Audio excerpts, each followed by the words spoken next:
Kaya pala ganito ang naging resulta ng kapalaran ko. Kasi alam ng Diyos na kaya ko. Sa edad kong to, napagod na akong magmadali. Kaya lahat ng ginagawa ko ngayon, ini-enjoy ko na lang. Siguro sa dami na rin ng aking pinagdaanan, napagtanto ko na ang buhay ay mas malawak at mas mahiwaga pa sa mga problemang dumarating sa buhay natin.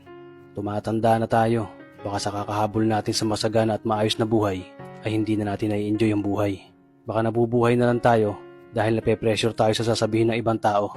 Marami na rin akong mga naging maling desisyon sa buhay, pero lahat yun nagsilbing aral sa akin at natuto ako sa mga pagkakamali ko. May mga taong sobra nating mamahalin at bibigyan ng halaga, pero ibabalik lang sa atin ay kabiguan at matinding trauma.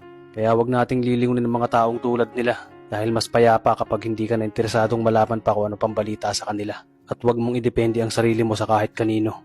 Tandaan mo, kahit sarili mong anino, iiwan ka din nito kapag madilim na ang paligid mo. Kailangan natin matutunan na huwag ikumpara ang sarili natin sa iba dahil hindi natin laban ang laban nila. Karera mo to, di nila karera. Dahil ang buhay ay hindi naman nasusukat sa kung sino ang mayaman, kundi kung sino ang payapa.